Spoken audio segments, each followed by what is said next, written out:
young age, Doris Darkwah discovered her interest for helping the young girls and youth in discovering their true potential while paying attention to the environment, especially plastic waste management.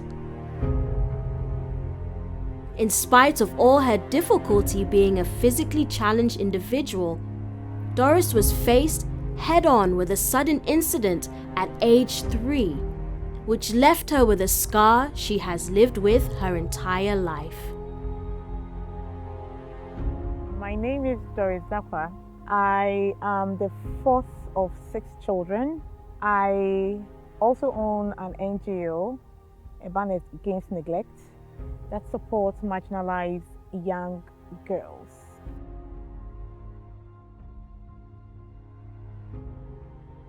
I'm also an activist. I also talk about the environment, like keeping our environment clear, especially when it comes to sachet and plastic bags. I love working with the youth. I enjoy having conversations like this to encourage people. So I do that in other places, schools, wherever I am called on, I do that. I live here. I live on the ridge here. I've been here for close to 10 years. And this is where my project is, so this is where I am based. It happened about 31 years ago. Personally, I don't have a vivid description of how the whole incident happened. So this is stories I heard from people who were around when it happened. I was only about 3 going 4. My dad worked with the University of Ghana Agro-Research Center in Kede, and he was mostly working on machines. So one of the machines he used to work on was the corn mill machine. So per how the story goes, like I'm a daddy's girl. So I would go to him. Usually when I come back from school, I'll go to his workplace. I'll spend time with him, and then when he was coming home, we will come home together. So on this fateful day, my mom wasn't at home, and I had gone there like usual. So it wasn't something new. It was a usual, like closing from school and going to where my dad works, just going to see him. So he had finished with his work. And he was going to turn the machine off. So it was a split-second thing that happened. So whilst he had turned his back going to turn the machine off, I had also gone to where the machine is and tried doing what he was doing behind the corn mill machine. If you've experienced, if you've been behind or if you've seen the corn mill machine before, like someone has to push the corn in the mill for it. So that is where I was. So I went there and then I put my hand in it. So before my dad realized it had already happened, the machine wasn't completely off when I think I put my hand in. So it took my wrist, and then they had to rush me to the hospital. They did a first amputation just by the wrist area. And then whilst I was there, I understand it got infected. So they had to amputate it a bit further to my below the elbow. So I spent a total of, I think, 6 months in the hospital, with my mom mostly there. And I came back when I was feeling all right and okay to continue schooling.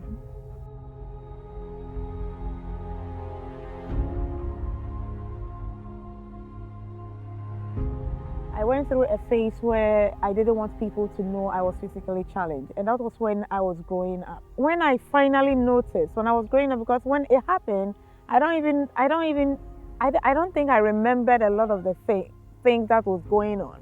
But whilst I was back from school, you know how kids play. You will be playing, and then people will, just a way of insulting you or trying to pick on you or bully you, they will usually use what supposedly your weakness. So I'll hear people say, like my weakness at that time was me having just one arm. So most of them would talk like you use that to insult me, or there were little things that even the school, I don't think they understood it.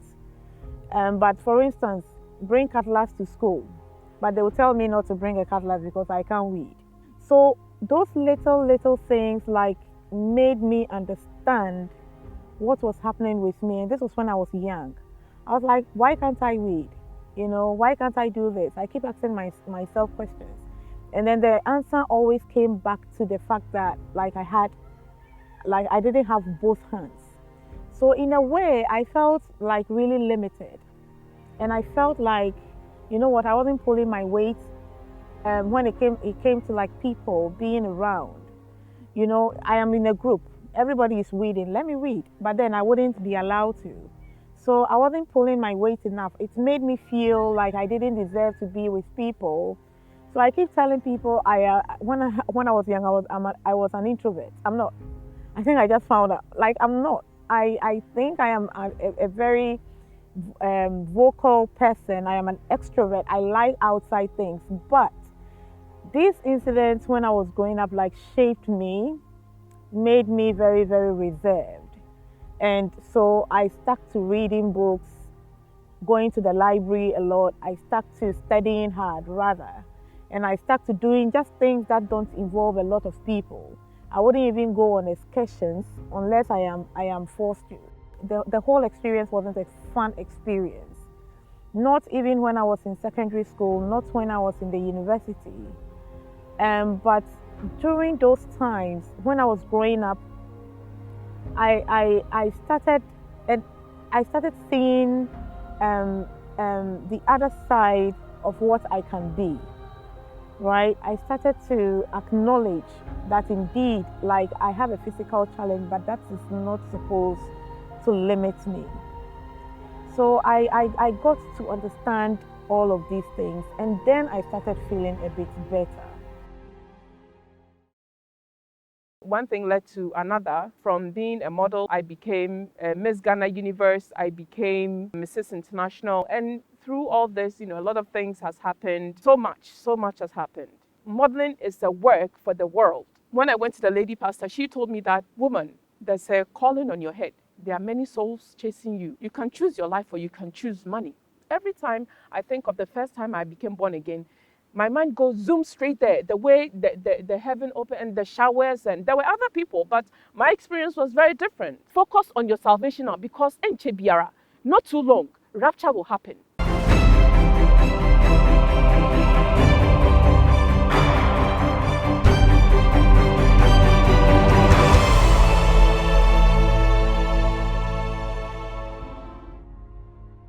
At a young age, Doris Darkwah discovered her interest for helping the young girls and youth in discovering their true potential while paying attention to the environment, especially plastic waste management.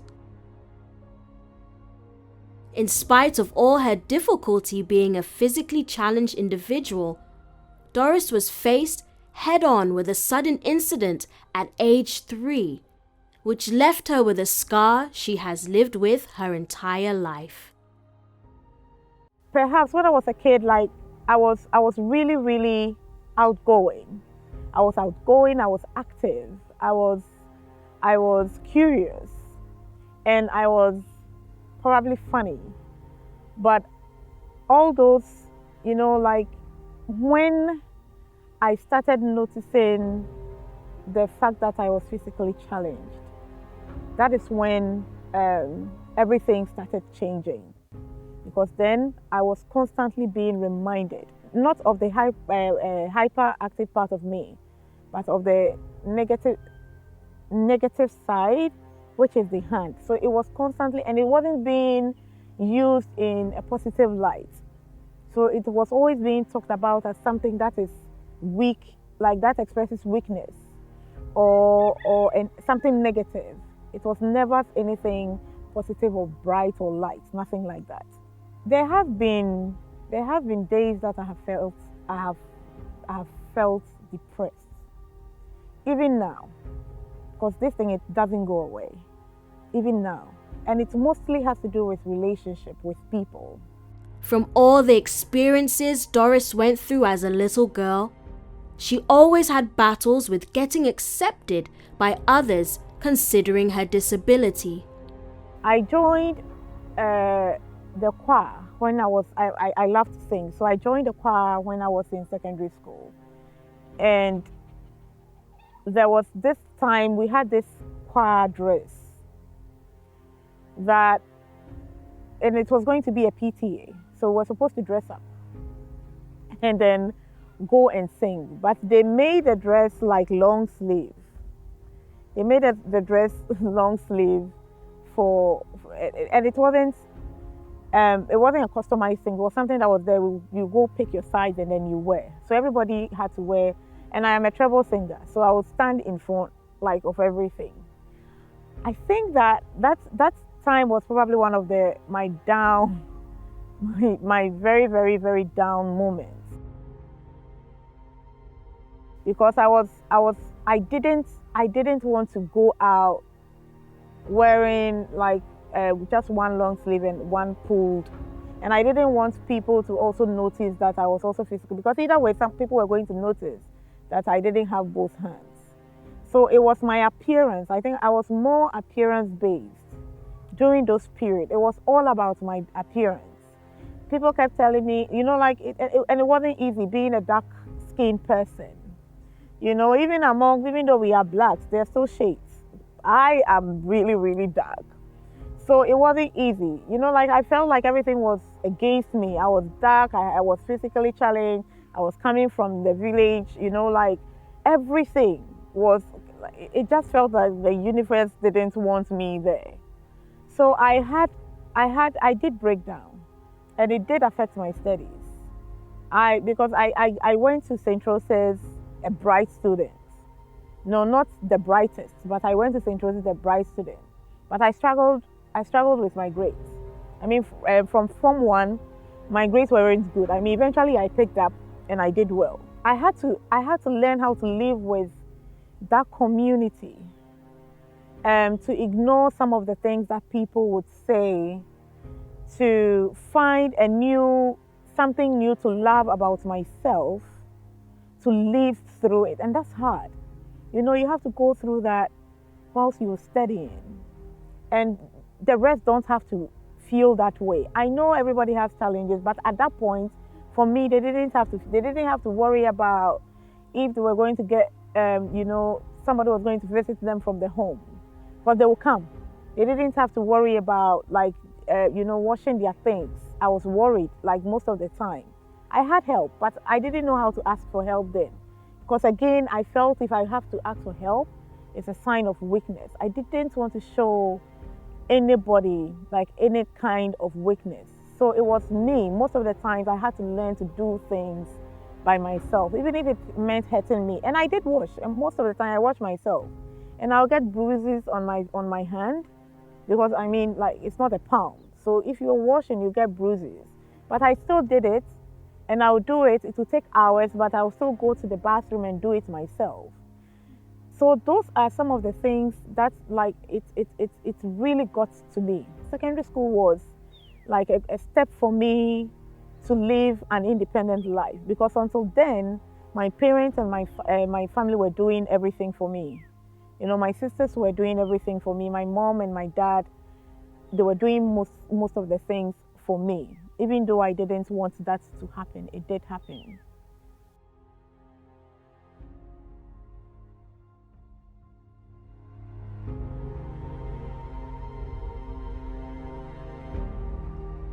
My family we are very, very close.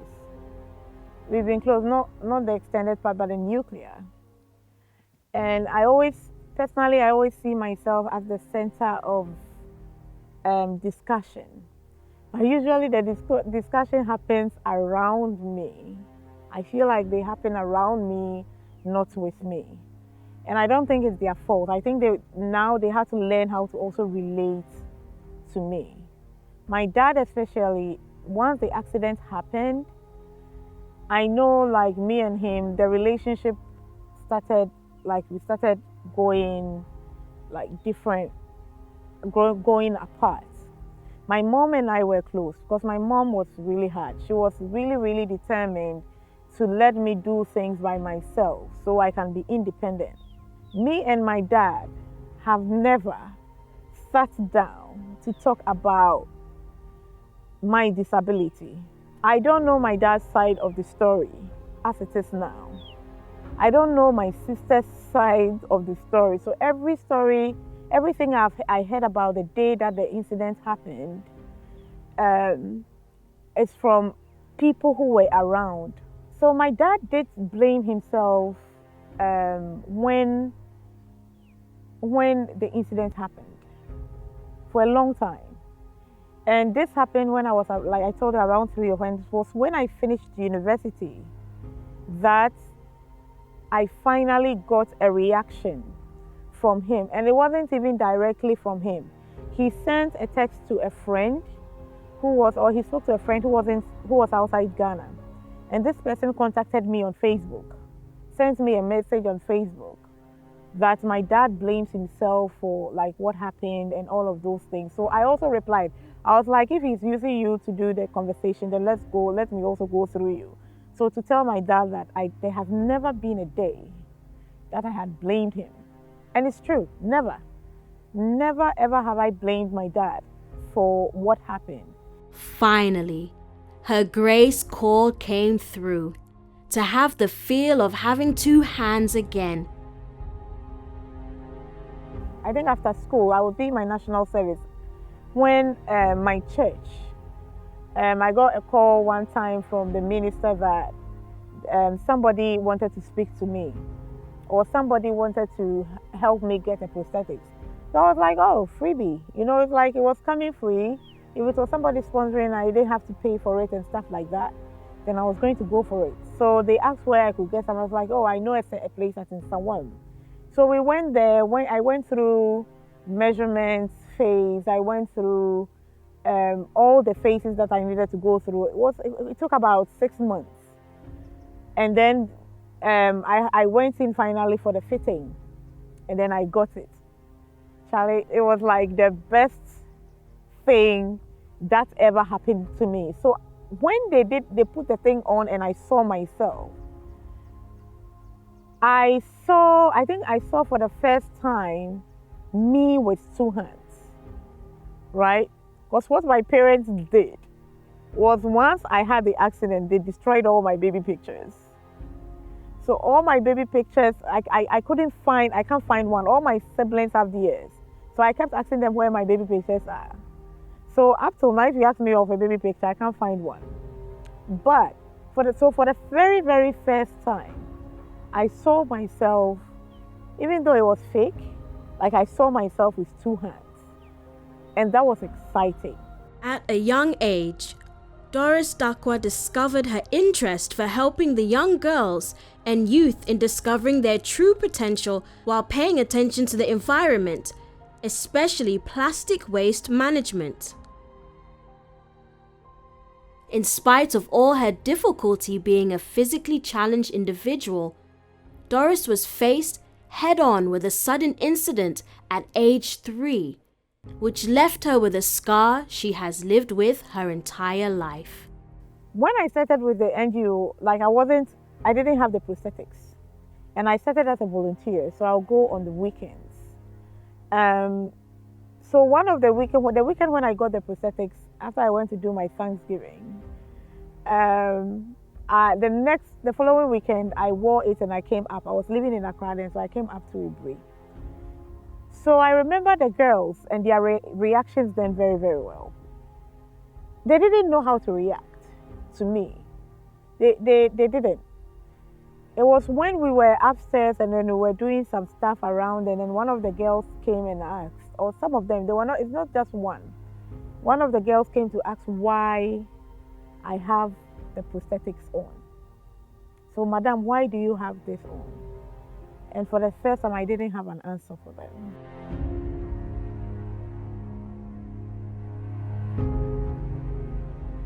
I couldn't say anything. So I started thinking about the question over and over and over again. At that time, I had also like the whole confidence thing that I was getting, I was like, I started also realizing, it's a lot of the things were just all in my head. People were curious, not necessarily judging me. Like I started putting new definition for why people were looking at me, and perhaps people even wanted to talk to me, but the way they didn't know how to approach me. That is why people would stare, and that is why people would talk in a certain way. So I think I wore it for just like 2 months, not continuously, 2 or 3 months. That was the longest. And then I was like, if these girls can accept me, I think they were my main focus then. If these girls that I was taking care of then can accept me for who I am, then I don't need this. So one day I just took it off, and I never put it on again. Job searching for any fresh graduate, it's like it's a top thing. Even before you come out of school, you're already sending out letters and your CVs. So yeah, I mean, I had this whole big picture of me wearing my suit and wearing the heel, fitting in and probably working in a bank or working with one of these telecom companies. I mean, I was either going to do that or I was going to be on TV, be this journalist, like a broadcast journalist, do some stuff like that. So yeah, I had a time.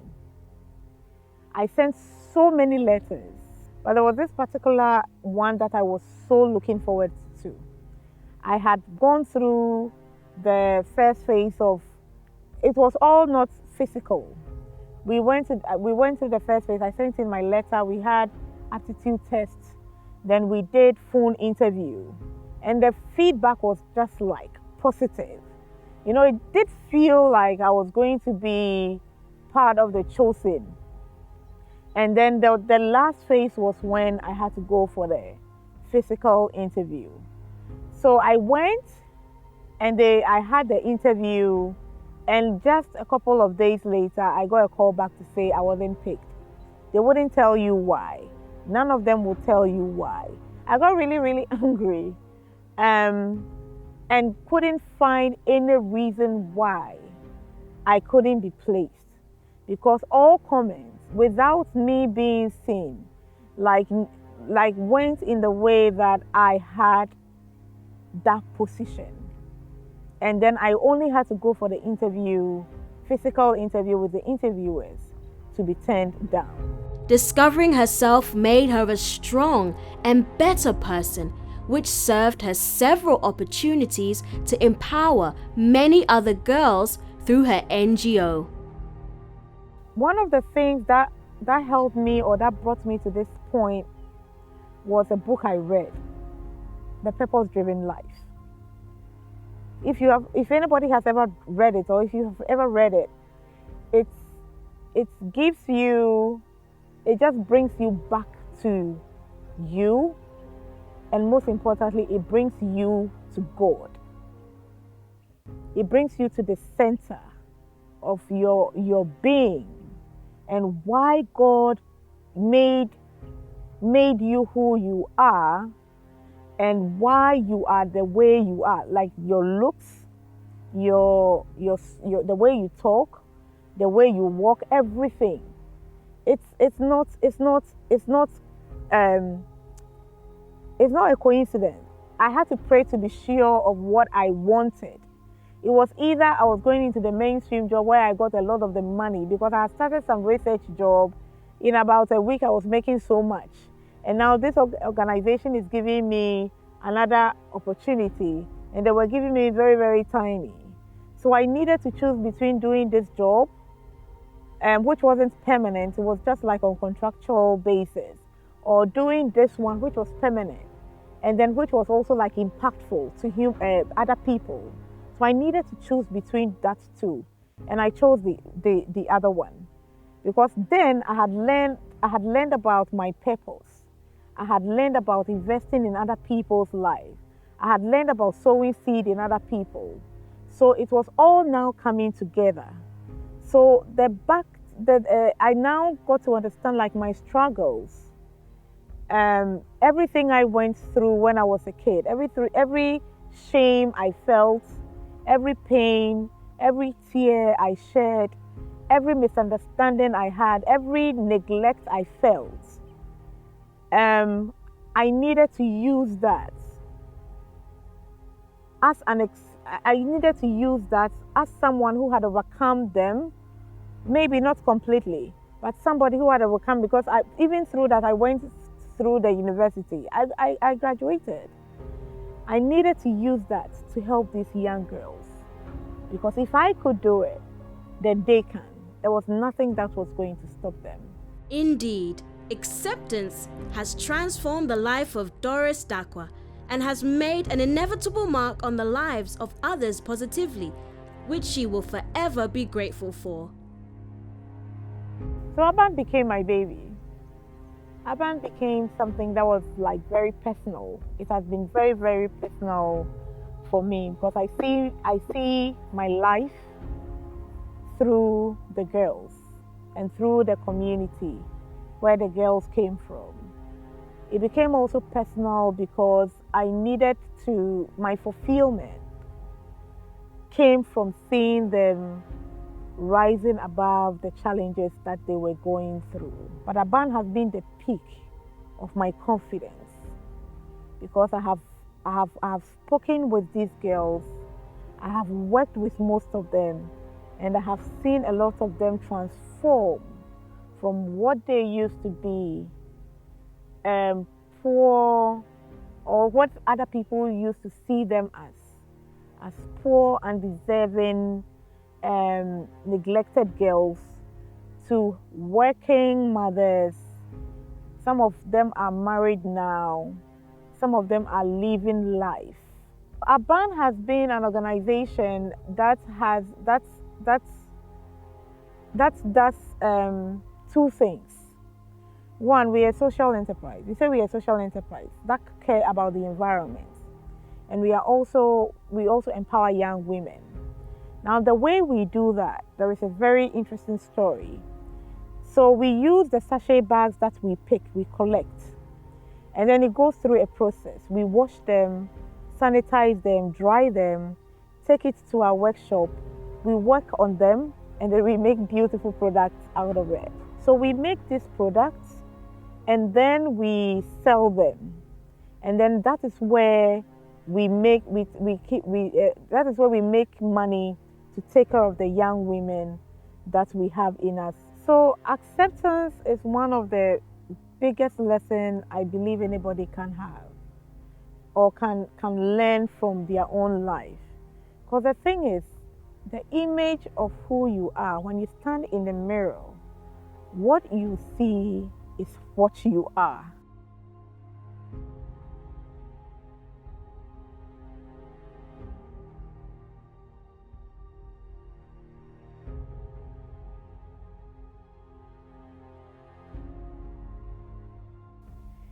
If you don't love you, if you don't love your chubby cheeks, your chubbiness, if you don't love your dark skin, if you don't love the way you speak, your language, like if you don't love these things about you, then you are going to try and imitate somebody else, and that will set you back in life. Because what you'll be doing is you'll be living somebody else's life that is not yours. And that's like you will go as far, but life will bring you back to, and that's when people start noticing, people start saying, I've wasted my life. I am so grateful that I don't have to ever say that. If I ever did, that was then. Now I get to live the way I want to. So that is the biggest life lessons. Like I said, there's so many of them, but accepting who you are, the person that you are, and how God created you is a good a good start point for a purposeful journey. The money and all of those things, like they are just like support. But the real support that we human beings can give to other people is to really be there, to help them, to hold their hands. I got that. I got that through a lot of people, my pastors. And so if we can, we do that for the other people. Because at the end of the day, God is still king and God is still coming. There is still heaven and we are all going to go to heaven.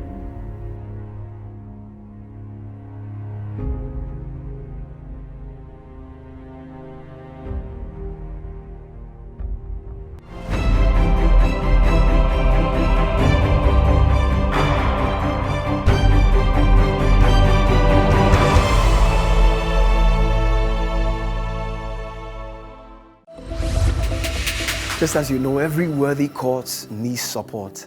And Dominion TV has been doing this for some time now, Christian-based television that seeks to power the youth with the message of Christ, take over the whole of Africa. And I believe this is a worthy cause. So if you want to support financially or you're a brand and want to get on board, just visit the website www.dominiontv.net or you can contact the numbers on the screen. Thank you.